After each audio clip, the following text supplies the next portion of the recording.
મારું નામ રાજીવ છે। હું એક અમીર અને પ્રતિષ્ઠિત પરિવારમાંથી આવું છું। અમે હંમેશા આરામથી જીવન પસાર કર્યું। માતા પિતાનું એકમાત્ર સંતાન હોવાને કારણે મેં દરેક પ્રકારનો લાડ પ્રેમ જોયો। મારા જન્મ પહેલાં જ મારા માટે દુનિયાની બધી સુખ સુવિધાઓ ભેગી કરી દેવામાં આવી હતી। મેં મારી મરજીનું જીવન જીવ્યું છે અને ક્યારેય કોઈને પોતાને રોકવા ટોકવાનો મોકો આપ્યો નથી। પૈસો મારા માટે હાથનો મેલ હતો અને લાગણીઓને હું માત્ર રમત સમજતો હતો। મને લાગતું હતું કે દુનિયાની દરેક વસ્તુ ખરીદી શકાય છે, અહીંયા સુધી કે માણસોને પણ। મારા પિતા શહેરના જાણીતા બિઝનેસમેન છે અને તેમની હંમેશા એવી જ ઈચ્છા હતી કે હું મારું ઉચ્ચ શિક્ષણ લંડનથી કરું। તેમનું માનવું હતું કે બહારની દુનિયા જોઈને માણસની વિચારસરણી વધુ વિકસે છે। તેથી મેં તેમની ઈચ્છા માની અને મારું ઉચ્ચ શિક્ષણ પૂરું કરવા માટે લંડન ગયો। ત્યાં મેં 2 વર્ષ ખૂબ જ મોજ મજા અને આઝાદી સાથે વિતાવ્યા। ભણતર તો માત્ર એક બહાનું હતું, અસલી હેતુ તો નવી દુનિયાની રંગીનતા જોવાનો હતો। લંડનના જીવને મને વધુ બેફિકર અને ઘમંડી બનાવી દીધો હતો। 2 વર્ષ પછી જ્યારે હું મારી ડિગ્રી લઈને ઘરે પાછો આવ્યો ત્યારે મારામાં એક અલગ જ ઘમંડ હતો। ઘરે આવતા જ મારા માતા પિતા મારા લગ્ન કરાવી દેવા માંગતા હતા। તેઓ ઈચ્છતા હતા કે હવે હું ઘર વસાવી લઉં અને જવાબદારીઓનો ભાર ઉપાડવા લાગું। મેં આવતાની સાથે જ પપ્પાનો બિઝનેસ સંભાળી લીધો। મારા દિમાગ અને વ્યવસાયિક વિચારસરણીએ મારા પપ્પાના બિઝનેસને વધુ નવી ઊંચાઈઓ સુધી પહોંચાડી દીધો। જીવનમાં ક્યારેક કોઈ વસ્તુની કમી રહી નહોતી। પૈસો, રૂતબો અને તાકાત બધું જ મારા પગમાં પડ્યું હતું। માં જલ્દીથી જલ્દી મારા લગ્ન કરાવવા માંગતી હતી, પરંતુ ખબર નહીં કેમ મારું દિલ જ નહોતું ઈચ્છતું કે હું લગ્ન કરું। મને લાગતું હતું કે લગ્ન એક કેદ છે અને હું તે કેદ માટે હજી તૈયાર નહોતો। હું આઝાદીથી ઉડવા માંગતો હતો અને કોઈ પણ સંબંધમાં બંધાવું મારા માટે ગૂંગળામણનું કારણ હતું।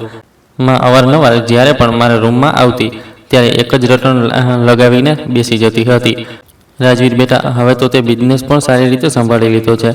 હવે તું મારા માટે વહુ લાવ। જો હું વૃદ્ધ થઈ રહી છું, મારે પણ મારા પૌત્ર પૌત્રીઓનું મોઢું જોવું છે। હું હંમેશા હસીને વાત ટાળી દેતો। માં, હજી મને થોડો વધુ સમય જોઈએ। હજી તો મેં જીવન જીવવાનું શરૂ જ કર્યું છે।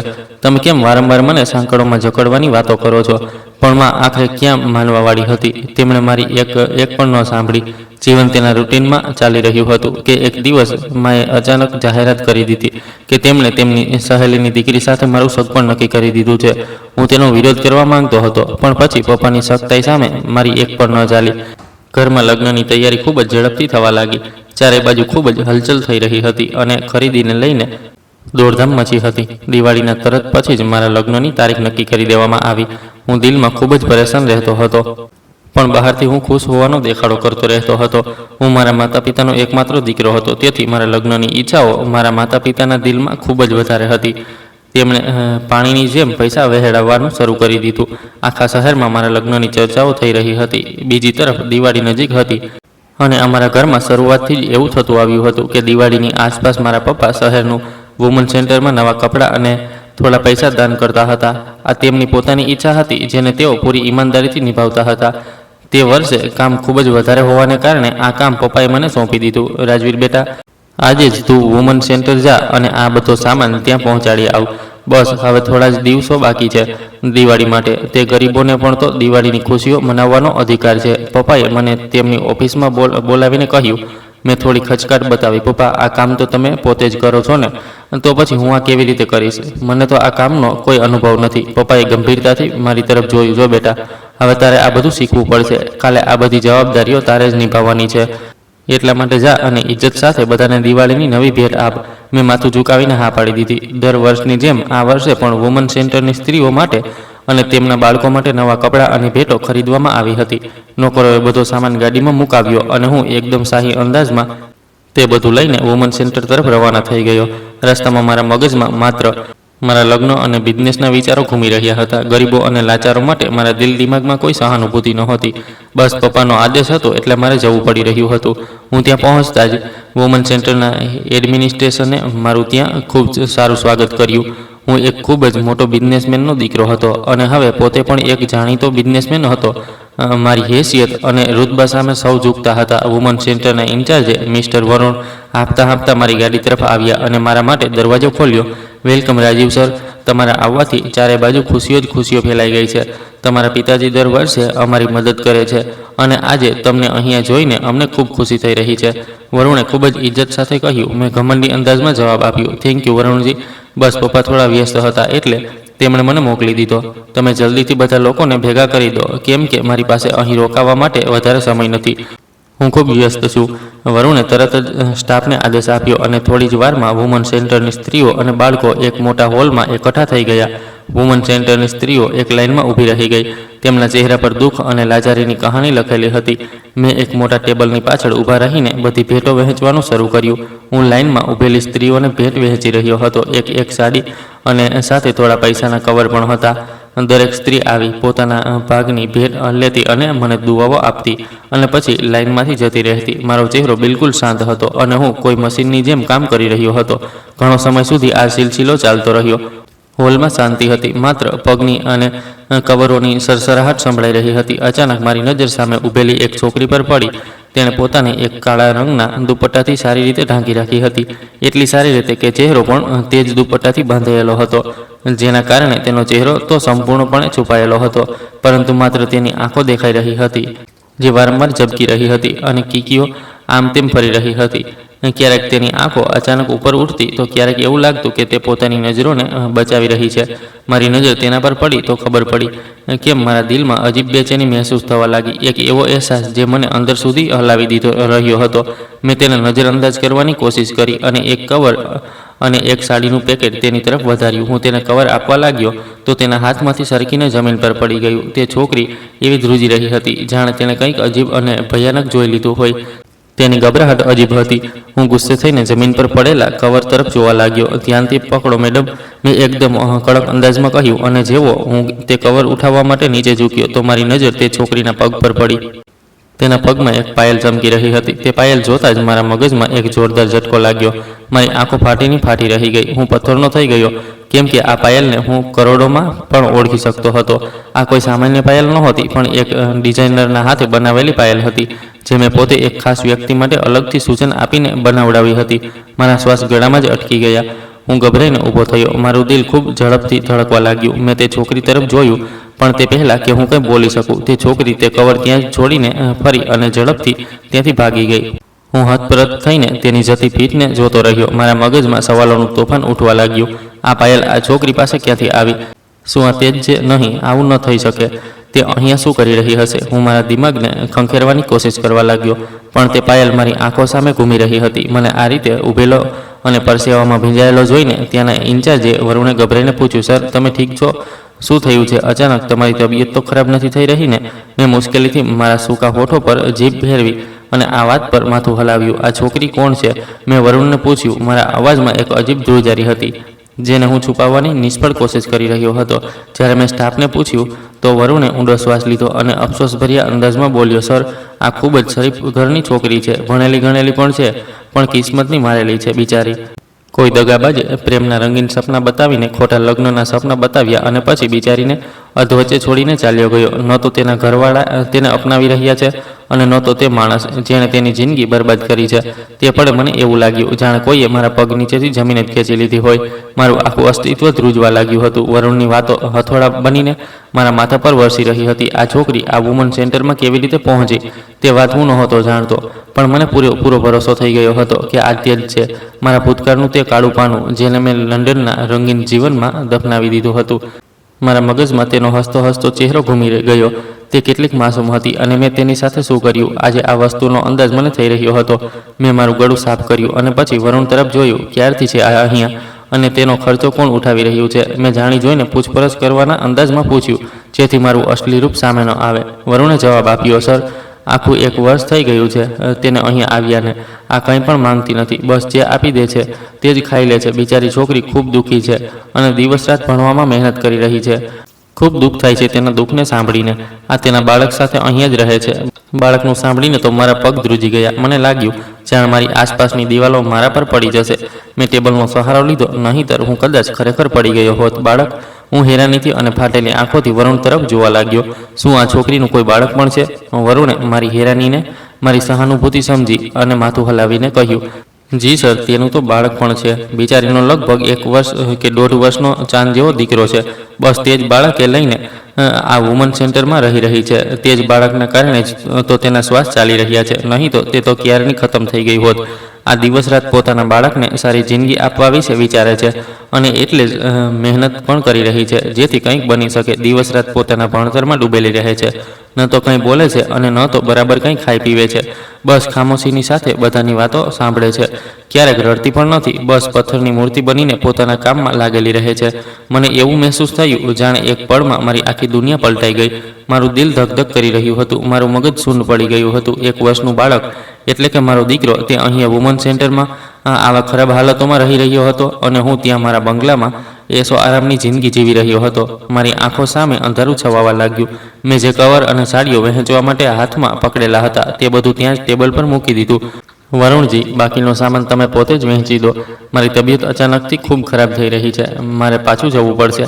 મેં મુશ્કેલીથી મારા શબ્દો બોલ્યા. વરુણે પરેશાનીથી કહ્યું, જી સર, તમે ફિકર ન કરો, હું બધું વહેંચી દઈશ, તમે આરામ કરો, હું ગાડી સુધી તમારી સાથે જ ચાલું છું. મેં હાથના ઈશારાથી તેમને રોક્યો અને ઝડપી પગલાઓથી ચાલતો વુમન સેન્ટરમાંથી બહાર નીકળી આવ્યો. મારી હાલત એક પાગલ માણસ જેવી હતી. મેં ગાડીનો દરવાજો ખોલ્યો અને ડ્રાઈવરની સીટ પર બેસી ગયો. મેં ડ્રાઈવરને પાછળ બેસવાનો ઈશારો કર્યો અને પોતે જ ડ્રાઇવિંગ કરવા લાગ્યો. મને નહોતી ખબર કે હું ગાડી કેવી રીતે ચલાવી રહ્યો છું. ઢગલાબંધ વિચારોનો ભાર મારા મગજ પર બેસી ગયો હતો. મારા લગ્નો, મારો ભૂતકાળ, તે પાયલ અને તે આંખો અને તે 1 વર્ષનું બાળક, બધું મળીને મને પાગલ કરી રહ્યા હતા. મેં ક્યારેય વિચાર્યું પણ નહોતું કે મારો ભૂતકાળ આ ભયાનક રીતે મારી સામે આવીને ઊભો થઈ જશે. હું ઘરે પહોંચ્યો તો સીધો મારા રૂમમાં જતો રહ્યો. માએ મને આવતા જોયો તો પૂછવા લાગી, રાજવીર બેટા, તું તો બહુ જલ્દી આવી ગયો, બધો સામાન વહેંચી દીધો હતો તે? મેં કોઈ જવાબ ન આપ્યો અને રૂમનો દરવાજો અંદરથી લોક કરી દીધો. હું પલંગ પર પડી ગયો અને છતને જોવા લાગ્યો. મારી જિંદગી એકદમથી પલટાઈ ગઈ હતી. તે છોકરી જેની સાથે મેં માત્ર સમય પસાર કર્યો હતો, જેને હું રમત સમજીને લગ્ન કરી લીધા હતા અને પછી તેને તેના હાલ પર છોડીને અહીંથી ભાગી ગયો હતો, તે ઠોકરો ખાઈ રહી હતી. મારા જ શહેરમાં વુમન સેન્ટરમાં પહોંચી ગઈ હતી. મારી આંખો સામે તે દુપટ્ટામાં લપેટેલી તેની ધ્રુજતી આંખો ઘૂમવા લાગી. તે મને ઓળખી ગઈ હતી એટલે તે ત્યાંથી ભાગી ગઈ. તેણે મને જોઈ લીધો હતો. મેં મારા વાળ ખેંચી લીધા. આ મેં શું કરી દીધું હતું? મારો ઘમંડ અને મારો સ્વાર્થ એક હસતી રમતી જિંદગીને બરબાદ કરી દીધી હતી. હું કેટલો નીચ માણસ હતો. હું મારી જાતથી નફરત કરવા લાગ્યો હતો. મારા મોબાઈલની ઘંટડી ત્યારે જ વાગી. મેં સ્ક્રીન પર જોયું તો મારી થનારી પત્નીનું નામ ચમકી રહ્યું હતું. મેં ફોન ઉઠાવીને દિવાલ પર ફેંક્યો. મોબાઈલના ટુકડે ટુકડા થઈ ગયા. મારા લગ્નના દિવસો બિલકુલ નજીક હતા, પણ મારી વધતી બેચેની મને વધુને વધુ બેચેન કરતી જઈ રહી હતી. હવે મને ન ઘરની ફિકર હતી ન લગ્નની. મને માત્ર તે ચહેરાની તલાશ હતી જે તે દુપટ્ટાની પાછળ છુપાયેલો હતો. મને જાણવું હતું કે તેની સાથે આ વર્ષોમાં આખરે શું થયું છે. તે વુમન સેન્ટરમાં કેવી રીતે પહોંચી અને મારો બાળક તે કેવો દેખાય છે. હું આખી રાત રૂમમાં ચક્કર લગાવતો રહ્યો. કોઈ પણ વસ્તુમાં મારું દિલ નહોતું લાગી રહ્યું. એવું લાગી રહ્યું હતું જાણે એક ખૂબ મોટો ગુનો અને એક ખૂબ મોટો બોજ મારા દિલ પર મૂક્યો હોય. એવું લાગતું હતું જાણે મારો પોતાનો આત્મા મારી સાથે ઝઘડો કરી રહ્યો હોય. શું હું કોઈની સાથે આટલું ખોટું કરી શકું છું? આ સવાલ મને સુવા જ નહોતો દેતો. મને મારી ઓકાત અને મારી અસલિયતનો અંદાજ થઈ રહ્યો હતો. હું જે પોતાને દુનિયાનો સૌથી મોટો પાવરફુલ માણસ સમજતો હતો, આજે પોતાના જ આત્મા સામે હારી ગયો હતો. સવારની રોશની રૂમમાં ફેલાઈ રહી હતી, પણ રૂમ મારી આંખોમાં ઊંઘનું નામ નિશાન નહોતું. મેં નિર્ણય કરી લીધો હતો કે હવે મારે તેને મળવું જ પડશે. મારે મારા ગુનાઓનો પશ્ચાતાપ કરવો હતો. હું આમ જ આ વાતને નહોતો રાખી શકતો. હું જલ્દીથી ફ્રેશ થયો, કપડાં બદલ્યા અને કોઈને પણ કંઈ પણ કહ્યા વગર ઘરેથી નીકળી પડ્યો. મારું લક્ષ્ય એકવાર ફરીથી તે જ વુમન સેન્ટર હતું જ્યાં કાલે હું એક ઘમંડી બિઝનેસમેન બનીને ગયો હતો અને આજે એક મુજરીમ બનીને જઈ રહ્યો હતો. મેં ગાડી ઝડપથી દોડાવી. સડક સુનસાન હતી, પણ મારી અંદર એક તોફાન ઉઠી રહ્યું હતું. હું વુમન સેન્ટરના ગેટ પર પહોંચ્યો અને ઝડપથી હોર્ન વગાડ્યો. ચોકીદારે ગભરાઈને ગેટ ખોલ્યો. મેં ગાડી અંદર ઊભી કરી અને સીધો વરુણની ઓફિસ તરફ ગયો. વરુણજી, મેં દરવાજો ખોલતા જ તે જ અવાજમાં કહ્યું. વરુણ મને આટલી સવારમાં ત્યાં જોઈને હેરાન રહી ગયો. રાજવીર સર, તમે બધું ઠીક તો છે ને? આટલી સવારમાં અહીંયા કેવી રીતે? હું તેના ટેબલ સામે ઊભા રહીને ઠંડા અંદાજમાં બોલ્યો. મારે તે છોકરીને મળવું છે, હમણાં અને આજ વખતે. વરુણ પરેશાન થઈ ગયો. કઈ છોકરી સર? તે છોકરી જે કાલે કાળા દુપટ્ટામાં લપેટાયેલી હતી અને જેનો તે નાનો બાળક છે. મારે તેને હમણાં મળવું છે. મારા અવાજમાં એક એવી શક્તિ હતી જેને ટાળવું વરુણના બસમાં નહોતું. પણ સર, તે તો કોઈને પણ નથી મળતી. અમે તો તેને ક્યારેય કોઈની સાથે વાત કરતા પણ નથી જોઈ. તમે ભલા તેને કેમ મળવા માંગો છો? વરુણે ડરતા ડરતા પૂછ્યું. તને આનાથી કોઈ મતલબ ન હોવો જોઈએ. વરુણ, મારો જે આદેશ છે બસ તું તે જ માન. તેને અહીંયા બોલાવ અથવા મને તેના રૂમ સુધી લઈને ચાલ. મેં ગુસ્સાથી મેજ પર હાથ માર્યો. વરુણે ગભરાઈને પટાવાળાને અવાજ દીધો. અરે તું જા અને મીનાક્ષીને બોલાવીને લાવ. તેને કહે કે રાજીવ સર તેને મળવા માંગે છે. પટાવાળો દોડતો ગયો, પણ હું બેચેનીથી ઓફિસમાં જ ટહેલવા લાગ્યો. દરેક પસાર થતી પળ મને એક લાંબી સદી બરાબર લાગી રહી હતી. થોડીવાર પછી પટાવાળો પાછો આવ્યો. તેનો ચહેરો ઉતરેલો હતો. સર, તે આવવાની ના પાડી રહી છે. તે કહી રહી છે કે તે કોઈ પણ રાજવીરને નથી ઓળખતી અને ન તો તેને કોઈને મળવું છે. આ સાંભળતા જ મારો ગુસ્સો વધુ વધી ગયો. મેં વરુણ તરફ જોયું. તેનો રૂમ ક્યાં છે? વરુણે ગભરાઈને એક તરફ ઈશારો કર્યો. તે પાછળ જે ક્વાર્ટર બન્યા છે ત્યાં છેલ્લેથી પહેલાવાળો રૂમ તેનો જ છે. હું 1 મિનિટ પણ ન રોકાયો અને સીધો તે તરફ ભાગ્યો. મને કોઈ પરવાહ નહોતી કે અહીંયા કોઈ શું વિચારશે. હું તેના બંધ દરવાજાની આગળ જઈને મારા પગ રોકી શક્યો. મારા દિલની ધડકન વધી ચૂકી હતી. મેં ઝડપથી દરવાજા પર દસ્તક દીધી. કોઈ પણ અવાજ ન આવ્યો. મેં ફરી દસ્તક દીધી, આ વખતે થોડા જોરથી. દરવાજો ખોલ, હું જાણું છું કે તું અંદર જ છે. અંદરથી રડવાનો અવાજ વધુ તેજ થઈ ગયો, પણ દરવાજો ન ખુલ્યો. મેં દરવાજા પર જોર જોરથી હાથ માર્યો. જો મીનાક્ષી, મારાથી છુપાઈને તું સચ્ચાઈને બદલી નથી શકતી. એટલા માટે બહાર આવ. મને મારી વાત એકવાર સાંભળ. મારો અંદાજ હવે ગુસ્સા અને પ્રાર્થના બંનેના મિશ્રિત હાવભાવ વચ્ચે ઝૂલી રહ્યો હતો. ચાલ્યો જા અહીંથી રાજવીર, મારો તારી સાથે કોઈ પણ સંબંધ નથી. અંદરથી ધ્રુજતો અવાજ સંભળાયો, જેણે મારા અસ્તિત્વને વધુ હલાવી દીધું. આ તે જ અવાજ હતો જેને હું ક્યારેય ખાંડ જેવી મીઠાશમાં ભળેલો અવાજ કહેતો હતો. હું ત્યાં સુધી નહીં જાઉં જ્યાં સુધી તું મારી સાથે વાત નહીં કરે, મેં જીદ કરતા કહ્યું અને દરવાજાના હેન્ડલને જોરથી ઝટકો આપ્યો. ભગવાન માટે મને મારા હાલ પર છોડી દે. તારે જે કરવું હતું તે તો તે કરી લીધું છે. હવે બસ અહીંયા તમાશો ઊભો ન કર. તેના અવાજમાં એક એવી લાચારી હતી જેણે મારા પગમાં સાંકળ નાખી દીધી. આજ પળે વુમન સેન્ટરનો ઇન્ચાર્જ વરુણ દોડતો ત્યાં પહોંચ્યો. તેના ચહેરા પર હવાઈઓ ઉડી રહી હતી. સર, આ તમે શું કરી રહ્યા છો? આ એક વુમન સેન્ટર છે અને તમે અહીં આ રીતે જબરજસ્તી નથી કરી શકતા. વરુણે ડરતા ડરતા પણ મજબૂત અંદાજમાં મને રોકવાની કોશિશ કરી. હું ફરીને વરુણને ગુસ્સાથી ઘૂરવા લાગ્યો. મારી આંખોમાં લોહી ઉતરી આવ્યું હતું. તું મને શીખવાડીશ કે મારે શું કરવું છે અને શું નહીં? હું ચીસો પાડતા બોલ્યો. સાહેબ, તમારી ઇજ્જત પોતાની જગ્યાએ હશે, પણ જો તમે વધુ કોઈ હંગામો કર્યો તો મારે મજબૂરીમાં પોલીસ બોલાવવી પડશે. અમે અહીં રહેનારી સ્ત્રીઓની ઇજ્જત પર કોઈ આંચ આવવા નથી દઈ શકતા. વરુણે પોતાના સ્ટાફને ઇશારો કરતા કહ્યું, જે હવે ત્યાં ભેગા થવાનું શરૂ થઈ ગયા હતા. મને અહેસાસ થયો કે હું એક એવી જગ્યા પર છું જ્યાં મારી નાની સરખી ભૂલ પણ મારી વર્ષોની રેપ્યુટેશનને એક પળમાં માટીમાં મેળવી શકે છે. મેં એક છેલ્લી નજર તે બંધ દરવાજા પર નાખી અને દાંત પીસતા ત્યાંથી પાછો ફર્યો. હું પાછો આવીશ અને ત્યારે તું મારાથી બચી નહીં શકે. મેં દિલમાં જ પોતાની જાત સાથે વાયદો કર્યો અને ઝડપથી ચાલતો મારી ગાડી તરફ વધ્યો. ગાડીમાં બેસતા જ મેં સ્ટેરિંગ વ્હીલ પર જોરથી મુક્કા માર્યા. મારું મગજ ફાટી રહ્યું હતું. મેં ગાડી સ્ટાર્ટ કરી અને સડકો પર અંધાધૂમ દોડાવા લાગ્યો. મારા ભૂતકાળ એક ફિલ્મની જેમ મારી આંખો સામે ચાલવા લાગ્યો. આ 2 વર્ષ જૂની વાત હતી, જ્યારે હું યુનિવર્સિટીના છેલ્લા સેમેસ્ટરમાં હતો. તે મારી યુનિવર્સિટીમાં ભણનારી ક્લાસમેટ હતી. તેનું નામ મીનાક્ષી હતું અને તે ખૂબ જ સામાન્ય અને ઇજ્જતદાર પરિવાર સાથે સંબંધ રાખતી હતી, જેનું બધું ધ્યાન માત્ર તેના ભણવા પર હતું. તેના કપડાં બિલકુલ સામાન્ય હતા અને તે ફાલતુ વાતોમાં ક્યારેય સમય બરબાદ નહોતી કરતી. બીજી તરફ હું એક અમીર બાપની બગડેલી ઓલાદ હતો, જેના માટે છોકરીઓ માત્ર ટાઈમપાસ હતી. યુનિવર્સિટીના કેફેટેરિયામાં મારા દોસ્તોએ મને ચેલેન્જ કર્યો હતો, રાજીવ, તું આખા કેમ્પસની છોકરીઓને પોતાની પાછળ ફેરવી શકે છે, પણ તે મીનાક્ષીને નહીં પટાવી શકે. તે તો ક્યારેય કોઈ છોકરા તરફ આંખ ઊંચી કરીને પણ નથી જોતી. મારા એક દોસ્તે મહેણું મારતા અંદાજમાં કહ્યું. મેં મારી સિગરેટ મોંમાં દબાવીને ખૂબ જ ઘમણથી જવાબ આપ્યો, રાજવીર માટે દુનિયાની કોઈ પણ વસ્તુ અશક્ય નથી. તમે લોકો શરત લગાવો, હું 1 મહિનાની અંદર તેને મારા પગમાં લાવીને બતાવીશ. આના પછી મેં મીનાક્ષીનો પીછો કરવાનું શરૂ કરી દીધું હતું. હું જાણી જોઈને તેના રસ્તામાં આવતો અને ક્લાસ નોટ્સના બહાને તેને રોકવાની કોશિશ કરતો, પણ તે હંમેશા મને ઇગ્નોર કરી દેતી. એક દિવસ મેં લાઇબ્રેરીમાં તેને રોકી અને કહ્યું, મારે તમારી પાસેથી નોટ્સ જોઈતા હતા. તેને મારી તરફ જોયા વગર ઠંડો જવાબ આપ્યો, તમે કોઈ બીજાની પાસેથી માગી લો, મારી પાસે ફાલતુ સમય નથી. અને પછી તે ત્યાંથી જતી રહી. તેની આ બેરુખીથી મારા ઘમંડને વધુ ઠેસ પહોંચી હતી. મેં હવે એ નક્કી કરી લીધું હતું કે હું તેને કોઈ પણ હાલતમાં હાંસલ કરીને જ રહીશ. મેં તરત જ મારા ચારિત્રને સંપૂર્ણપણે બદલી નાખ્યું. મેં એક ગંભીર અને જવાબદાર છોકરાનું રૂપ ધારણ કરી લીધું. મેં તેને આ વિશ્વાસ અપાવવાની કોશિશ કરી કે હું તેની સાદગીઓથી ખૂબ જ પ્રભાવિત થઈ ગયો છું અને મારા દિલમાં તેના માટે સાચી મોહબ્બત પેદા થઈ ગઈ છે. એક દિવસ મેં તેને યુનિવર્સિટીના ગ્રાઉન્ડમાં રોકીને ખૂબ જ દુઃખભર્યા અંદાજમાં કહ્યું કે હું જાણું છું કે તું મને એક બગડેલો અમીરજાદો સમજે છે, પણ મારો ભરોસો કર મીનાક્ષી, હું તારા માટે બદલવા માંગુ છું. તેણે મારી તરફ એક હલકી નજર નાખી અને ગંભીરતાથી કહ્યું, મારો અને તમારો કોઈ મેળ નથી રાજવીર સાહેબ. મારે મારા ભણવા પર ધ્યાન આપવું છે અને મારા ગરીબ માતા પિતાનો સહારો બનવું છે. એટલે ભગવાન માટે મારો રસ્તો છોડી દો. મેં ખોટા ઇમોશન્સનો સહારો લેતા કહ્યું કે પ્રેમમાં ઊંચ નીચ નથી જોવામાં આવતી મીનાક્ષી. હું તને સાચે જ પ્રેમ કરું છું અને તને મારી જિંદગીનો હિસ્સો બનાવવા માંગુ છું. મારી સતત એક્ટિંગ અને ખોટા પ્રેમના દાવાઓએ તેના પથ્થર દિલને પીગળાવી દીધું હતું.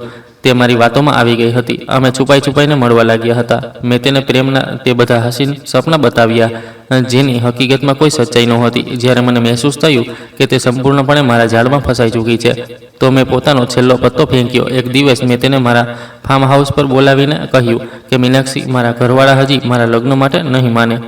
હું નથી ઈચ્છતો કે આપણે કોઈ પણ પાપ કરીએ, એટલે આપણે લગ્ન કરી લઈએ. તે આ સાંભળીને ગભરાઈ ગઈ હતી. તેના ચહેરા પર ડર સ્પષ્ટ દેખાઈ રહ્યો હતો. તેણે કહ્યું, આ કેવી રીતે થઈ શકે છે રાજવીર? મારા માતા પિતા મને મારી નાખશે જો તેમને ખબર પડી કે અમે છુપાઈને આવું કોઈ પણ પગલું નથી ઉઠાવી શકતા. હું છું ને મીનાક્ષી, હું બધું સંભાળી લઈશ. બસ તું મારા પર ભરોસો કર. જેવો હું લંડનથી મારી ડિગ્રી પૂરી કરીને આવીશ, હું તને મારા ઘરે લઈ જઈશ. મેં તેના હાથ મારા હાથોમાં લેતા ખોટી તસલ્લી આપી.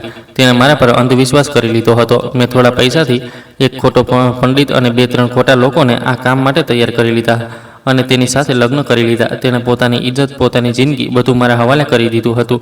મેં તેનાથી મારું કામ કઢાવ્યું અને મારા કમરને ખુશ કર્યો. શરત જીત્યા પછી મને હવે તેમાં કોઈ રસ નહોતો રહ્યો.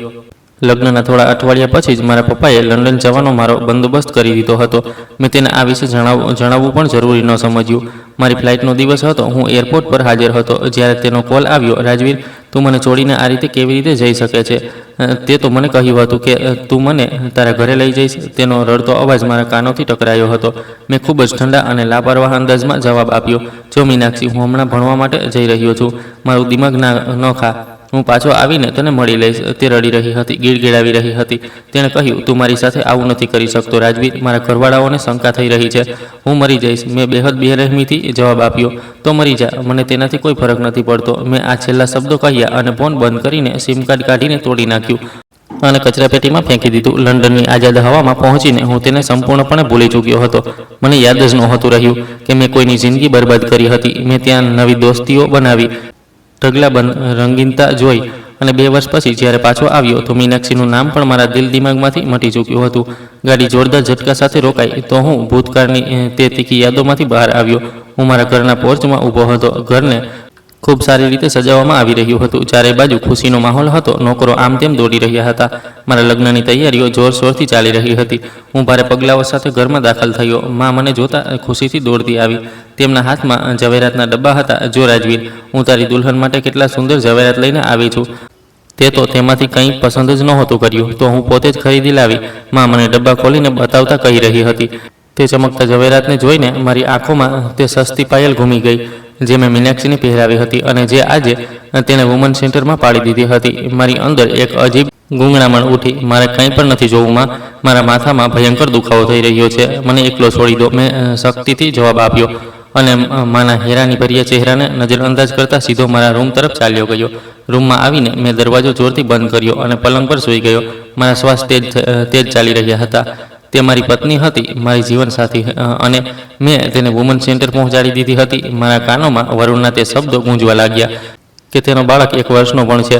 મારો બાળક તે મારું પોતાનું લોહી હતું જે આ સમયે એક અનાથ આશ્રમ જેવી જગ્યાએ પડી રહ્યો હતો. મેં ઓશિકામાં મોં છુપાવીને જોરથી ચીસ પાડી. મારો પોતાનો આત્મા મને કાપીને ખાઈ રહ્યો હતો. મને નહોતી ખબર કે હું આ બધી સિચ્યુએશનનો સામનો કેવી રીતે કરીશ. ઘરમાં લગ્નની હલચલ મચી રહી હતી. ચારે તરફ ખુશીના ગીતો ગવાઈ રહ્યા હતા પણ મારી અંદર એક માતમ ભરેલો હતો. હું આખી રાત પડખા બદલતો રહ્યો અને સવાર થતાં જ મારી આંખ લાલ અને સુજેરી થઈ ગઈ હતી. રૂમનો દરવાજો જોરથી ખુલ્યો અને માં અંદર આવી. માના હાથમાં લગ્નના કાર્ડ્સનો એક ખૂબ મોટો બંડલ હતો.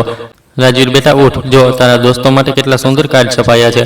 જલ્દીથી આના પર નામ લખી દે જેથી તેમને સમયસર વહેંચી શકાય. માએ ખુશીથી ચહેકતા કાર્ડ મારા પલંગ પર મૂકી દીધા. મેં ખૂબ જ બેરૂકીથી તે કાર્ડ્સને જોયા અને પછી તેમને હાથથી ધક્કો મારી દીધો. માં, મને આ બધી વસ્તુઓમાં કોઈ રસ નથી.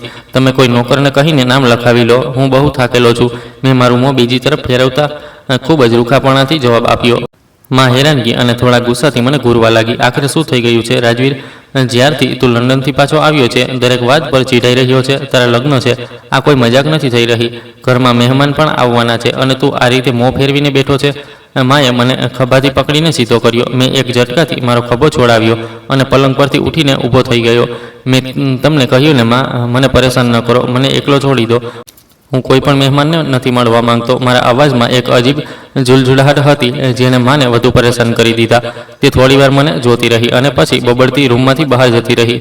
હું માથું પકડીને ત્યાં જ સોફા પર બેસી ગયો. મારું મગજ ફાટી રહ્યું હતું. મારે કોઈ પણ રીતે એ જાણવું હતું કે મીનાક્ષી આ 2 વર્ષોમાં કેટલી મુશ્કેલીઓમાંથી પસાર થઈ છે. મેં ફોન ઉઠાવ્યો અને મારા જૂના દોસ્તોને કોલ લગાવ્યો, જેમની સામે મેં આ શરત લગાવી હતી. 1 કલાક પછી હું શહેરના એક મોંઘા કેફેમાં મારા દોસ્તો કબીર અને આદિત્યની સામે બેઠો હતો. તેમના ચહેરા પર મારા અચાનક કોલ આવવાના કારણે હેરાનગી છવાયેલી હતી. કબીરે કોફીનો મગ હાથમાં લેતા મને ધ્યાનથી જોયો. શું વાત છે રાજવીર, તું આટલો પરેશાન કેમ લાગી રહ્યો છે? લગ્નની ખુશી પછી નથી રહી કે શું? તેણે હસતા હસતા મહેણું માર્યું. મેં મેજ પર જોરથી હાથ માર્યો, જેનાથી કોફીનો મગ છલકાઈ ગયો. તારી બકવાસ બંધ કર કબીર. હું અહીંયા તમારા લોકો સાથે કોઈ મજાક કરવા માટે નથી આવ્યો છું. મને સાચે સાચું બતાવ, જ્યારે હું લંડન ચાલ્યો ગયો હતો તો પછી મીનાક્ષીનું શું થયું હતું? મારી આંખોમાં લોહી ઉતરી આવ્યું હતું અને મારો અવાજ આખા કાફેમાં ગુંજી ગયો હતો. આદિત્યએ ગભરાઈને આમ તેમ જોયું અને મને શાંત કરવાની કોશિશ કરી. રાજવીર, ધીમેથી બોલ યાર, લોકો જોઈ રહ્યા છે. અમને શું ખબર મીનાક્ષીનું શું થયું? તું તો તેને છોડીને ચાલ્યો ગયો હતો ને. અમે પણ પછી ક્યારેય તેને ફરીને ન જોઈ અને ન તો તેની સાથે કોઈ સંપર્ક રાખ્યો. આદિત્યએ સફાઈ રજૂ કરતાં કહ્યું. મેં એકદમથી કબીરનો કોલર પકડીને તેને મારી તરફ ખેંચી લીધો. તમે જૂઠું બોલી રહ્યા છો. મને બધું ખબર છે. તમે લોકોએ જ મને ઉશ્કેર્યો હતો. હવે મને એક વાત સાચે સાચી બતાવો, નહીંતર હું તમારા બંનેનો જીવ લઈશ. મારો અંદાજ એટલો ખતરનાક હતો કે કબીરના માથા પર પરસેવો આવી ગયો. કબીરે ધ્રુજતા હાથોથી મારો હાથ પોતાના કોલરથી હટાવ્યો. અરે યાર, તું પાગલ થઈ ગયો છે કે શું? છોડ મને, હું તને બતાવી રહ્યો તો છું જે પણ મને ખબર છે. તેણે ઊંડો શ્વાસ લીધો અને પોતાની નજર ઝુકાવી લીધી. મેં તેને છોડી દીધો અને ખુરશી પર પાછળ થઈને બેસી ગયો. જલ્દીથી બોલ, મારી પાસે ફાલતુ સમય નથી અને ન તો મારી પાસે એટલો ધીરજ છે, મેં કડક અંદાજમાં કહ્યું. કબીરે ખચકાતા બોલવાનું શરૂ કર્યું. રાજવીર, જ્યારે તું ચાલ્યો ગયો હતો તો મીનાક્ષી પાગલોની જેમ તને શોધતી રહી. તેણે અમારો ઘણીવાર સંપર્ક કર્યો. તે રડતી રહી, વિનંતીઓ કરતી રહી કે તારો નંબર આપી દઈએ, પણ તે ના પાડી હતી, એટલે અમે તેને ટાળી દીધી. કબીરની વાત સાંભળીને મારા હૃદયમાં એવું લાગ્યું જાણે સેંકડો સોય ભોંકાઈ ગઈ હોય. તો પછી તેના ઘરવાળાઓનું શું થયું? તેમણે તેને સ્વીકાર કેમ ન કરી? મેં બેચેનીથી બીજો સવાલ પૂછ્યો. આદિત્યએ વચ્ચે બોલતા કહ્યું. રાજવીર, તેના ઘરવાળાઓને થોડા સમય પછી એ શંકા થઈ ગઈ હતી કે તે ગર્ભવતી છે. જ્યારે આ વાત ખુલી તો તેના પપ્પા અને ભાઈએ તેને બેદર્દીથી ખૂબ મારપીટ કરી. મહોલ્લાવાળાઓએ પણ આ બધો તમાશો જોયો હતો. તેમણે તેને તે જ રાતે ઘરની બહાર કાઢી મૂકી હતી. આના પછી તે ક્યાં ગઈ અને ક્યાં હાલતમાં રહી અમને કંઈ ખબર ન ચાલી. અમે પણ આ મામલાથી પોતાને દૂર કરી લીધા હતા. આ સાંભળતા જ મારું મગજ શૂન્ય પડી ગયું. ગર્ભવતી અને ઘરની બહાર કાઢી મૂકવામાં આવી, બેદર્દીથી મારપીટ કરવામાં આવી. આ શબ્દો મારા કાનોમાં શીશા બનીને પીગળતા જઈ રહ્યા હતા. મેં આ શું કરી દીધું હતું? એક માસૂમ છોકરી સાથે માત્ર પોતાના ઘમંડ અને શરતને જીતવા માટે મેં તેની પૂરી જિંદગી બરબાદ કરી દીધી હતી.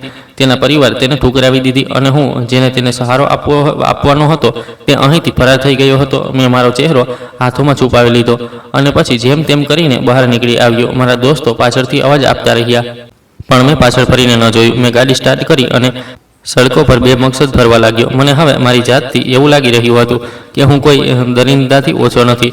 તે છોકરી ઠોકરો ખાતી રહી અને હું લંડનમાં અયાસી કરતો રહ્યો.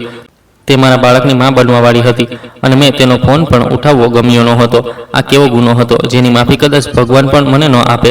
રાતનો સમય થઈ ચૂક્યો હતો જ્યારે હું ઘરે પાછો આવ્યો. પોર્ચમાં મારી થનારી પત્ની નિશાની ગાડી ઊભી હતી. મેં એક લાંબો શ્વાસ લીધો અને અંદર દાખલ થયો. લોન્જમાં મા, પપ્પા અને નિશા બેસીને હસીને વાતો કરી રહ્યા હતા. મને જોતા જ નિશા ઝડપથી મારી પાસે આવી. રાજવીર, તું ક્યાં હતો સવારથી? હું તારી આતુરતાથી રાહ જોઈ રહી છું. આપણે હનીમૂનનું ડેસ્ટિનેશન પણ તો ફાઇનલ કરવાનું હતું. તે તો મને કંઈ પણ જણાવવું જરૂરી જ ન સમજ્યું. નિશાએ મારા હાથમાં હાથ નાખતા ખૂબ જ લાડથી કહ્યું. મેં શક્તિથી મારો હાથ તેની પકડમાંથી બહાર કર્યો અને પાછળ હટી ગયો. મને આ સમયે કોઈ પણ ફાલતુ વાતમાં કોઈ રસ નથી. જે પણ નિર્ણય કરવો છે તમે લોકો પોતે જ કરી લો. મને આ બધાથી દૂર રાખજો, મેં ઠંડા અને રૂખા અંદાજમાં કહ્યું. નિશાનો ચહેરો ઉતરી ગયો અને તેની આંખોમાં આંસુ આવી ગયા. આ તું કેવી વાતો કરી રહ્યો છે રાજવીર?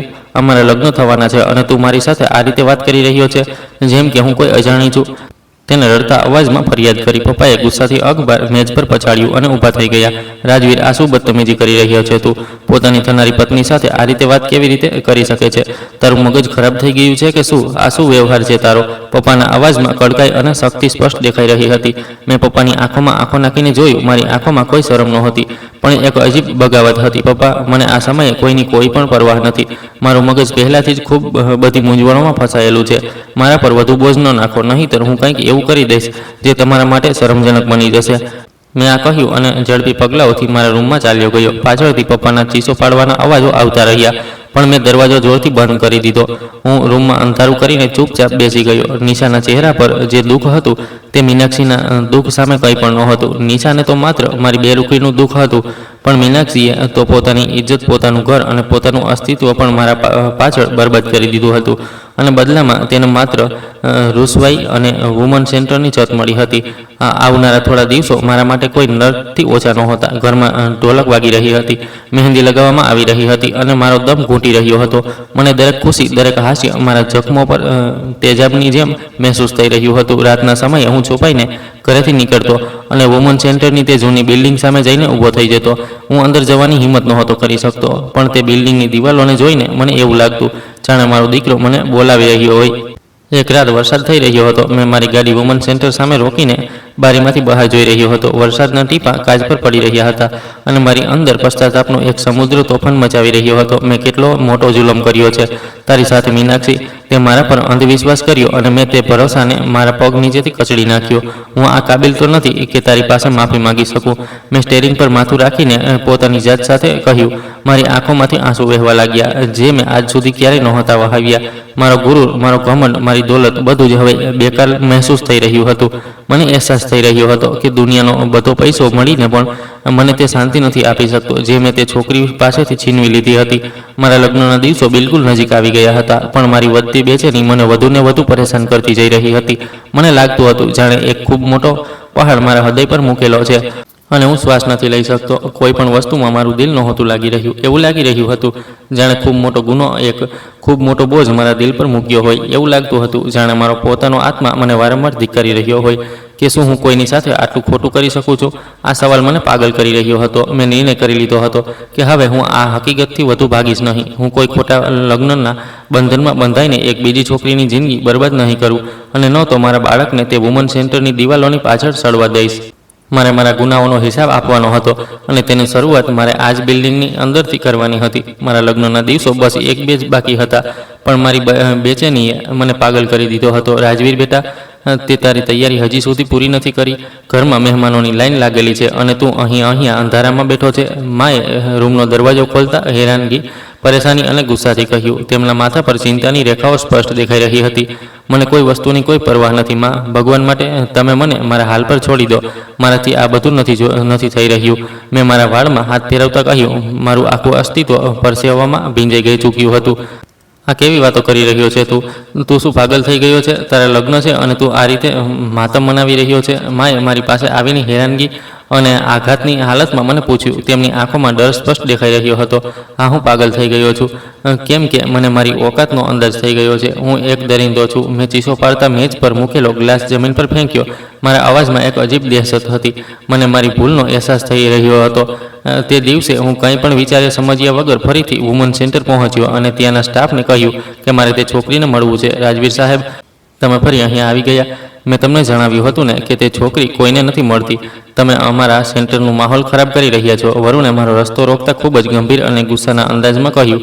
તેની આંખોમાં મારા માટે કોઈ પણ લિહાજ નહોતો. મને ન રોક વરુણ. આજે જો તે મને તે છોકરીને મળવા ન દીધી તો હું અહીંની ઈંટની ઈંટ વગાડી દઈશ. તેને બોલાવ અહીંયા. મેં તેનો કોલર મજબૂતીથી પકડીને તેને મારી તરફ ખેંચ્યો અને ખૂબ જ ખતરનાક અંદાજમાં તેને ધમકી આપી. મારી આંખો લોહીની જેમ લાલ થઈ રહી હતી. સાહેબ, મેં મારો માણસ મોકલ્યો હતો, પણ તે છોકરી તમને મળવા ના પાડી દીધી છે. તે તમારું નામ સાંભળીને વધુ ડરી ગઈ છે. વરુણે ગભરાઈને પોતાની જાતને મારાથી છોડાવતા લાચારીથી જવાબ આપ્યો. પણ હું માત્ર એકવાર તેને મળીને માફી માંગવા માંગતો હતો. મીનાક્ષી, દરવાજો ખોલ. હું જાણું છું કે તું અંદર છે અને મને સાંભળી રહી છે. ભગવાન માટે એકવાર બહાર આવી જા. હું તેના ક્વાર્ટરનો દરવાજો જોરથી પીટતા ખૂબ જ દર્દનાક અને પ્રાર્થનાભર્યા અંદાજમાં કહી રહ્યો હતો. મારા ગળામાં આંસુનો ફાંસો બની ગયો હતો. ચાલ્યો જા અહીંથી રાજવીર. મારો તારી સાથે કોઈ સંબંધ નથી. મને અને મારા બાળકને અમારા હાલ પર છોડી દે. અંદરથી મીનાક્ષીનો ધ્રુજતો અવાજ આવ્યો. તેના અવાજમાં એક સ્ત્રીની લાચારી અને ડર છુપાયેલો હતો. હું ક્યાંય પણ નહીં જાઉં મીનાક્ષી, જ્યાં સુધી તું મારી સાથે વાત નહીં કરે. હું અહીં જ મરી જઈશ, પણ પાછો નહીં જાઉં. મેં દરવાજાની ચોખટ પર માથું ટેકવતા ભરેલા અંદાજમાં કહ્યું. મારા શ્વાસ ઉખડી રહ્યા હતા. તે મારી સામે આવી તો હું તેના પગમાં બેસી ગયો અને બોલ્યો. મને એકવાર માફ કરી દે મીનાક્ષી, જા. મેં તને માફ કર્યો રાજવીર, પણ જે વસ્તુ માટે તું અહીંયા આવ્યો છે તે તને ક્યારેય નહીં મળે. તું મારા બાળકને મારાથી છીનવી નહીં શકે. તેણે ખૂબ જ ઠંડા અને નફરતભર્યા અંદાજમાં મને ધક્કો મારતા કહ્યું. તેની આંખોમાં મમતાની ઢાલ હતી અને મારા માટે માત્ર નફરત હતી. તેને એવું લાગ્યું હતું કે હું મારા બાળકનું સાંભળીને અહીં આવ્યો છું, કેમ કે તે છોકરી કોઈ બીજી નહીં, મારી પત્ની હતી, જેની સાથે મેં છુપાઈને લગ્ન કર્યા હતા. અને મારા માતા પિતાને આ વિશે હજી સુધી નહોતું જણાવ્યું. હું અહીંયા મારા બાળકને છીનવવા નથી આવ્યો મીનાક્ષી. હું તારા માટે આવ્યો છું. હું મારી તે પત્ની માટે આવ્યો છું જેને મેં પોતે જ બરબાદ કરી હતી. મેં રડતા રડતા તેના પગમાં મારું માથું મૂકી દીધું અને પશ્ચાતાપથી મારા ગુનાઓને સ્વીકાર્યા. મારું દિલ ફાટી રહ્યું હતું. હવે તને પત્ની યાદ આવી ગઈ રાજવીર. જ્યારે તું મને અંધારામાં ધકેલીને પોતે રંગીન જિંદગીમાં ચાલ્યો ગયો હતો, ત્યારે તારો આત્મા ક્યાં સૂતો હતો? તેણે પોતાનો પગ ઝડપથી પાછળ ખેંચી લીધો અને એક ભયંકર અવાજ સાથે ગુસ્સાથી સિસકતા તેણે મને સવાલ કર્યો. તેણે આંસુ નીચે પડી રહ્યા હતા. હું માનું છું મીનાક્ષી, જે મારી ક્લાસમેટ હતી, મેં તેને માત્ર ટાઈમપાસ માટે ઉપયોગ કરી હતી. તેને પ્રેમનું જૂઠું વચન આપ્યું અને લગ્ન કરીને તેનો ઉપયોગ કર્યો અને તેને છોડીને પોતે બહાર ભણવા માટે ચાલ્યો ગયો. અને પછી તેના પાછળ તેની સાથે શું વીત્યું મેં બધું જ પાછળ છોડી દીધું અને ભૂલાવી દીધું. મેં મારા ભૂતકાળના એક ગુનાને તેની સામે દોહરાવતા ખૂબ જ શરમથી સ્વીકાર્યું. હું તે સમયે પોતાને દુનિયાનો સૌથી જલીલ અને ખરાબ માણસ મહેસૂસ કરી રહ્યો હતો. તે માત્ર મને બરબાદ નથી કર્યો રાજવીર, તે મારી આત્માને કચડી નાખી હતી. તું એક એવો દરિંદો છે જેના હૃદયમાં દિલ નથી. તેણે મારા પર મહેણાના તીર વરસાવતા નફરતભર્યા અંદાજમાં કહ્યું. તેનો એક શબ્દ મને ચીરી રહ્યો હતો. હું માનું છું અને હું તો તે છોકરીને પણ ભૂલાવી શક્યો હતો, જે મારી પત્ની હોવા છતાં એક વુમન સેન્ટરમાં રહી હતી અને મારા બાળકની મા પણ હતી. મેં તેની સામે હાથ જોડીને બોલ્યો, એકવાર મને માફ કરી દે. હું તને અપનાવવા માટે તૈયાર છું. હું હાથ જોડીને જમીન પર ઝૂકતા તેની સામે ગીડગીડાવા લાગ્યો. મારા અવાજમાં એક સાચી માફી અને તડપ હતી. હું મારી ભૂલોનું પશ્ચાતાપ કરવા માંગુ છું. મને માત્ર એક છેલ્લો મોકો આપી દે મીનાક્ષી.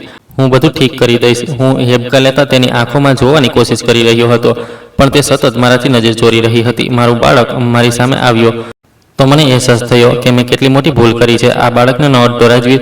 તું આ માસૂમના બાપ કહેવાયને કાબિલ નથી. આ માત્ર અને માત્ર મારું બાળક છે, જેની ખાતર મેં દુનિયાની દરેક ગાળ સાંભળી છે. તેણે ઝડપથી આગળ વધીને બાળકને પોતાના હૃદયથી લગાવી લીધો અને ખૂબ જ ડરેલા અને મમતાથી ભરેલા જજબાતો સાથે મને દૂર રહેવાનો ઈશારો કર્યો. તે દિવસે મને મારી પત્નીએ જણાવ્યું કે જ્યારે હું ચાલ્યો ગયો હતો તો તેને ખબર પડી હતી કે તે મા બનવાવાળી છે. મેં બહુ કોશિશ કરી તારો સંપર્ક કરવાની. હું પાગલોની જેમ તારા દોસ્તોની આગળ પાછળ ફરતી રહી અને જેમ તેમ કરીને તારો નંબર મળ્યો, પણ તો તે મારો ફોન જ ન ઉઠાવ્યો અને મારાથી દરેક સંપર્ક ખતમ કરી દીધો. તેણે સિસકીઓ લેતા ભૂતકાળનો તે ભયાનક સમય યાદ કર્યો તો તેનું આખું અસ્તિત્વ દર્દની તીવ્રતાથી ધ્રુજી રહ્યું હતું. હું આંધળો થઈ ગયો હતો. દોલત અને આઝાદીના નશાએ મને પાગલ કરી દીધો હતો. મને માફ કરી દે મીનાક્ષી. મેં મારો ચહેરો હાથોમાં છુપાવતા ખૂબ જ દર્દનાક અવાજમાં કહ્યું. મારો આત્મા મને જીવતો સળગાવી રહ્યો હતો. હું તો તેને ભૂલી પણ ચૂક્યો હતો, પણ તેને તેના ઘરવાળાઓએ બેદર્દીથી મારપીટ કરીને કાઢી મૂકી. હું ન જાણે ક્યાંની ઠોકરો ખાતી રહી અને બાળકને લઈને આ વુમન સેન્ટરમાં આવી ગઈ. તે દિવસથી મેં વિચારી લીધું હતું કે માતા પિતાને દગો આપનારી છોકરીઓ ક્યારેય કામયાબ નથી થતી. તેણે આકાશ તરફ જોતા ખૂબ જ દુઃખ અને ગહન પશ્ચાતાપ સાથે પોતાની સજાને માની લીધી. તેની આંખોમાં દહેશત હતી, પણ જ્યારે માતા પિતાને દગો આપીને લગ્ન કરનારી છોકરીઓ ઠોકરો ખાય છે, તે જ વાત મેં મારી જાત પર પણ વિચારી. મારી પાસે એસો આરામની જિંદગી હતી, પૈસો હતો, દોલત હતી, પણ શાંતિ નહોતી, કેમ કે મેં કોઈની શાંતિ છીનવી હતી. મેં ભરેલા અવાજમાં તેને મારા અંદરની હલચલ વિશે જણાવ્યું. મારી આંખોમાંથી સતત પશ્ચાતાપના આંસુ વહી રહ્યા હતા. હું તારી સાથે પાછી નહીં જાઉં રાજવીર. હું અહીંયા શાંતિમાં છું. મને તારી દોલત નથી જોઈતી. તેણે મોં ફેરવતા ખૂબ જ પોકળ અંદાજમાં કહ્યું, પણ તેની આંખોમાં છુપાયેલો પ્રેમ હજી સંપૂર્ણપણે મર્યો ન હતો. હું તને અહીંયા રહેવા માટે નથી છોડી શકતો મીનાક્ષી. તારે મારી સાથે ચાલવું જ પડશે, આપણા બાળકની ખાતર. મેં આગળ વધીને તેનો હાથ મજબૂતીથી પકડતા ખૂબ જ જીદ્દી અને વિનંતીભર્યા અંદાજમાં કહ્યું. આખરે હું તેને માફી માંગીને મારા ઘરે લઈ આવ્યો અને મારી માને કહી દીધું કે હું મારી આજ પત્નીને મારા ઘરમાં રાખીશ. આ કિયા વુમન સેન્ટરની ભિખારણને તું મારા ઘરમાં લઈ આવ્યો છે રાજવીર. અને આ બાળક આ કોનું છે? તારું મગજ તો ખરાબ નથી થઈ ગયું? માએ મીનાક્ષી અને તેના બાળકને જૂના કપડામાં જોતા ખૂબ જ નફરત અને ગુસ્સાથી ચીસ પાડતા મને સવાલ કર્યો. તેનો ચહેરો ગુસ્સાથી લાલ થઈ ગયો હતો. આ મારી પત્ની મીનાક્ષી છે માં, અને આ મારું પોતાનું લોહી, મારો દીકરો છે. મેં તેની સાથે ખૂબ જુલમ કર્યો છે, પણ હવે આ જ ઘરમાં મારી પત્ની બનીને રહેશે. મેં મીનાક્ષીને મારી પાછળ છુપાવતા ખૂબ જ બેધડક અને અડગ અંદાજમાં મારી માને જવાબ આપ્યો. જ્યારે મેં મારી માતા પિતાને બધું જણાવ્યું તો તેમણે મને ખૂબ વઢ્યો અને કહ્યું કે કોઈની દીકરીની ઇજ્જત આ રીતે બરબાદ નથી કરતા, તે અમારા પરિવારની નાક કાપી નાખી છે. રાજવીર, અમે તને લંડન એટલે મોકલ્યો હતો કે તું ત્યાંથી આ ગુલ ખીલાવીને આવીશ. પપ્પાએ આગળ વધીને મારા મોં પર એક જોરદાર થપ્પડ મારી દીધો અને ખૂબ જ નફરત અને ગુસ્સાથી મારા પર ચીસો પડી. તેમની આંખોમાં મારા માટે માયુસી હતી. અને મારી દીકરીનું શું થશે, જેના લગ્ન થોડા દિવસ પછી તારી સાથે થવાના હતા? તે તો અમને ક્યાંયના ન છોડ્યા. હવે અમે કોને મોં બતાવીશું? મારી થનારી સાસુએ ખૂબ જ દુઃખ અને ગુસ્સાથી મને કોસતા કહ્યું. તેમના શબ્દો મારા માટે ખંજરની જેમ હતા. હું ખૂબ શર્મિંદા છું આંટી, પણ હું હવે એક બીજો ગુનો મારા માથા પર નથી લઈ શકતો. હું તમારી દીકરીની જિંદગી બરબાદ નથી કરી શકતો. એમ કહીને તેણે માફી માંગતા મેં આંટીને આ સંબંધ માટે ના પાડી દીધી. મેં કહ્યું, હું માત્ર અને માત્ર મીનાક્ષીનો પતિ છું. મેં માથું ઝુકાવીને ખૂબ જ શરમ પણ મજબૂત ઈરાદા સાથે તે સંબંધ માટે ના પાડી દીધી. આ ઇનકાર પછી આંટી ત્યાંથી ચાલી ગઈ. મેં મીનાક્ષીનો હાથ પકડીને તેને મારા રૂમમાં લઈ જવા લાગ્યો તો તેણે અચાનક ઝટકાથી પોતાનો હાથ મારા હાથમાંથી છોડાવી લીધો.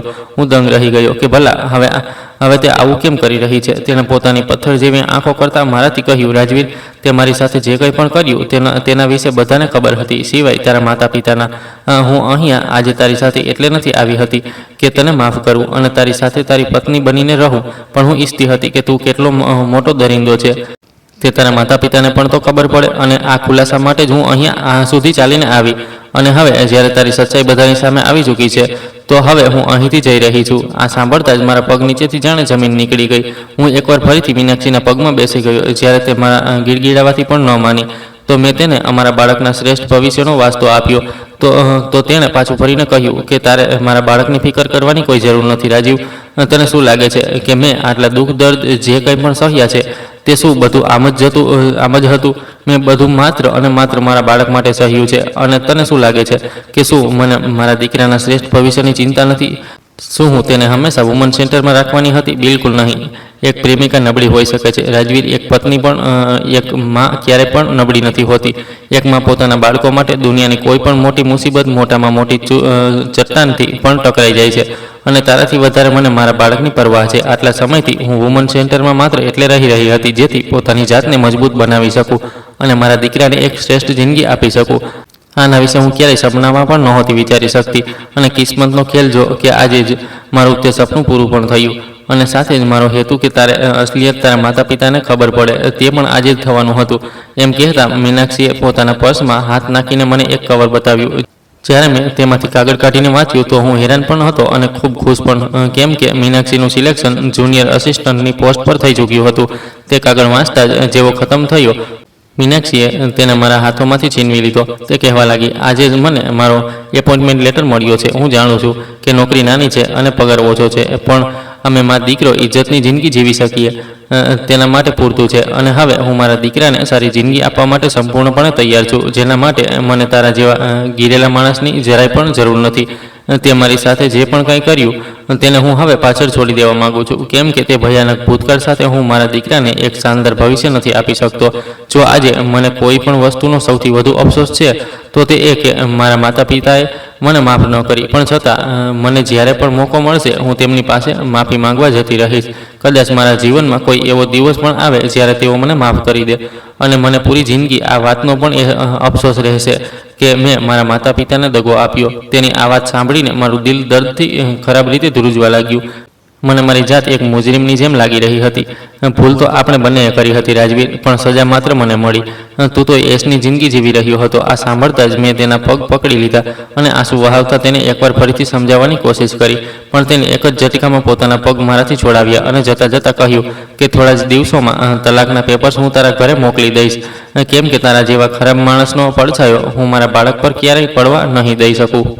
કેમ કે હું મારા દીકરાની ખૂબ સારી પરવરિશ કરવા માંગુ છું. હું ઈચ્છું છું કે મારો દીકરો દરેક છોકરીની ઇજ્જત કરે, ક્યારેય કોઈ છોકરીની લાગણીઓ સાથે ન રમે અને ન તો તેને પોતાનો ટાઈમપાસ સમજે. જે ગુનો, જે ભૂલ મેં મારા જીવનમાં કરી છે, મારા માતા પિતાને દગો આપ્યો છે, તેનાથી મને જિંદગીનો સૌથી મોટો પાઠ મળ્યો છે કે ક્યારે પણ પોતાના માતા પિતાને દગો ન આપવો જોઈએ. આ કહીને મીનાક્ષી ત્યાંથી મારા દીકરાને મારી આંખો સામે લઈને પાછી ચાલી ગઈ અને હું ત્યાં જમીન પર પડ્યો રહ્યો અને આંસુથી ભરેલી આંખોથી તેને જોતો રહ્યો. મારા માતા પિતા મને ઉઠાવવાની કોશિશ કરી રહ્યા હતા, પણ તેમનો અવાજ જાણે કોઈ ખાઈમાંથી આવી રહ્યો હતો અને મને કંઈ સંભળાતું નહોતું. મેં જે ગુનો કર્યો હતો કદાચ તેની કોઈ માફી નહોતી.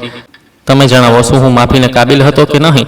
આ કહાનીમાંથી આપણને આ શીખ મળે છે કે માણસે ક્યારે પણ ઘમંડ, દોલત કે ખોટો પ્રેમના નશામાં આવીને કોઈની લાગણીઓ સાથે ન રમવું જોઈએ, કેમ કે એક નાની સરખી ભૂલ કોઈની આખી જિંદગી બરબાદ કરી શકે છે. દરેક માણસને તેના કર્મોનું ફળ એક દિવસ જરૂર મળે છે. સાથે જ આ પણ શીખ મળે છે કે માતા પિતાનો ભરોસો ક્યારેય ન તોડવો જોઈએ, અને એક માં પોતાના બાળક માટે સૌથી મોટી તાકાત બની જાય છે. એટલા માટે જીવનમાં હંમેશા સચ્ચાઈ, જવાબદારી અને બીજાની ઇજ્જતને સૌથી ઉપર રાખવી જોઈએ. તો દોસ્તો, જો તમને આ કહાની પસંદ આવી છે તો કોમેન્ટ કરીને જરૂર જણાવો. વિડીયોને લાઇક કરજો, હાઇપ આપજો અને વધુમાં વધુ શેર કરજો. ચેનલ પર નવા છો તો સબસ્ક્રાઇબ કરજો અને નોટિફિકેશન બેલ દબાવો, જેથી આગલી અપડેટ સૌથી પહેલાં તમને મળે. આ કહાની સંપૂર્ણપણે કાલ્પનિક છે અને તેનો કોઈ ઉદ્દેશ્ય માત્ર મનોરંજન અને એક સામાજિક સંદેશ આપવાનો છે. કહાનીમાં બધા પાત્રો, સ્થળ અને ઘટનાઓ લેખકની કલ્પના પર આધારિત છે. જો કોઈ વ્યક્તિ, સ્થળ કે ઘટના સાથે તેની સમાનતા થાય છે તો તેને માત્ર એક સંયોગ જ માનવામાં આવે.